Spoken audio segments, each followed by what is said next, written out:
Imagine this. Elon Musk opens a retro-futuristic diner in Hollywood. Not just any diner, it's a Tesla-branded, supercharger-powered drive-in entertainment complex, open 24/7, where Optimus robots serve popcorn, burgers arrive in Cybertruck-shaped boxes, and 80 V4 supercharger stalls let guests eat while their Teslas charge, all while watching movies on two massive 45-foot LED screens. It feels like Tomorrowland meets Route 66. And get this, when Musk announced the concept in 2018, it took over 5 years to go from vision to launching. Despite massive delays, CEO-level complexity, logistical chaos, and a $20 billion business downturn, it opened. On time, functioning, details as epic as he demands.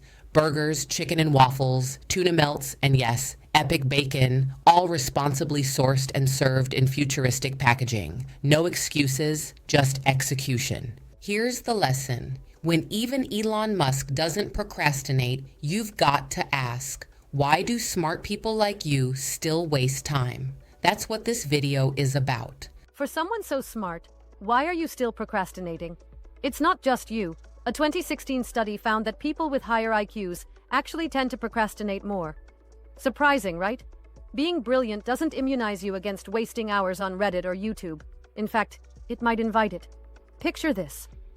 You have a big project due tomorrow and suddenly reorganizing your sock drawer feels urgent. Or you catch yourself researching best pencil sharpeners of 2025 instead of finishing a report. Guilty as charged. It's like having a Ferrari brain but insisting on taking it for a slow, aimless Sunday drive. We've all been there, even the high performers. 1 minute you're an intellectual powerhouse, the next you're 45 minutes deep into cat videos. For high achievers, this is a painful paradox. You know time is precious. You know exactly how important that task is. Yet here you are, doom scrolling or perfecting a trivial detail while the real work languishes. The result? Last-minute scrambles, midnight panic sessions, and a nagging guilt that whispers, "You're wasting your potential." It's not laziness. You're working hard, just on the wrong things at the wrong time. And it feels awful because you expect more from yourself. You're not alone. Even CEOs, doctors, and straight-A students secretly battle this cycle of plan to work, procrastinate, panic, repeat. Root cause. Why does this happen to people who should know better? Psychology has an answer. Procrastination isn't a time management problem. It's an emotional management problem. According to Dr. Tim Cycle, we procrastinate to avoid negative feelings. Anxiety about the task, fear of failure, uncertainty, boredom.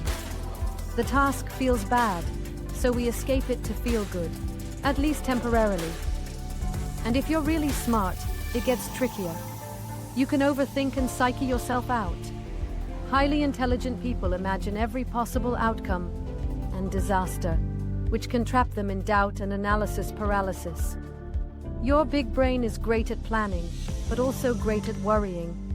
You set impossibly high standards, telling yourself, "I'll start when I have the perfect plan," or "I work best under pressure." Classic perfectionism and rationalization at play. Ironically, your greatest strength, your mind, becomes the weight that slows you down. The smarter you are, the better you can craft sophisticated procrastination excuses. Ouch. Okay, so that's the diagnosis. What do researchers say about the solution? First, willpower alone won't save you. Renowned psychologist Roy Baumeister found that self-control is like a muscle, a finite resource that gets fatigued with use. After a day of tough decisions and brain work, even a genius can run out of willpower gas. So simply yelling at your brain to focus, darn it, isn't reliable, and it's not fun either. Instead, smart people need smart strategies. Stanford professor B.J. Fogg, of Tiny Habits fame, discovered that if you make a task super small and easy, you're far less likely to procrastinate. Why? A tiny task doesn't provoke that heavy emotional resistance.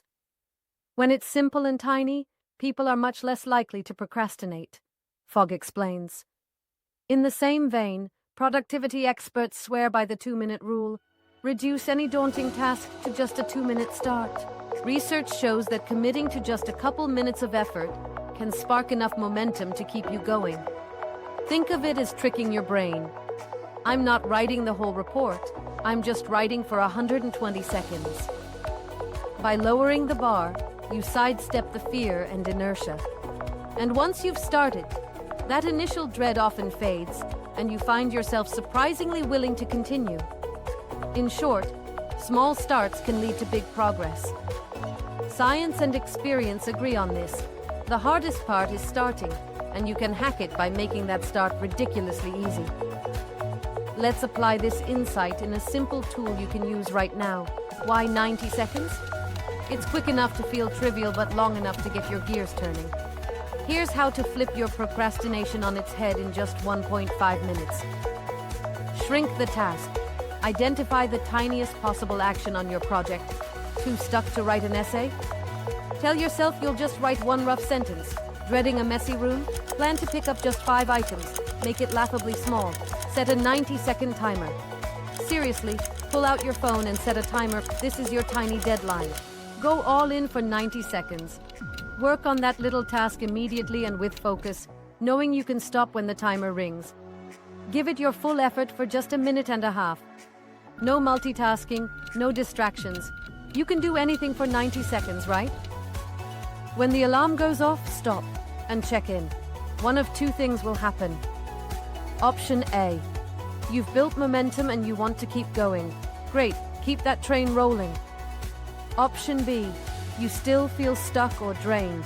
That's okay. You're free to stop without guilt. Even in the worst case, you've at least done 90 seconds of work, which beats 0 seconds. But very often, you'll find that once you started, the task isn't as bad as the monster your brain imagined. In psychology terms, you've broken the action threshold. Those first moments of action dissipate some anxiety, and now it's easier to continue. In fact, the just a bit more effect often kicks in. You do 90 seconds, then say, "Hey, I can do another 5 minutes," and suddenly you're in the zone. This little trick works because it builds instant momentum. You've basically outsmarted your procrastinating brain by making the first step too simple to resist. The bottom line? Being smart doesn't magically cure procrastination, but understanding why it happens gives you the power to change it. So the next time you catch yourself wasting time, remember, you can flip the script in just 90 seconds. Give your brain that small push and watch the bigger work follow. If you found this helpful, or at least entertaining, don't procrastinate on hitting the subscribe button.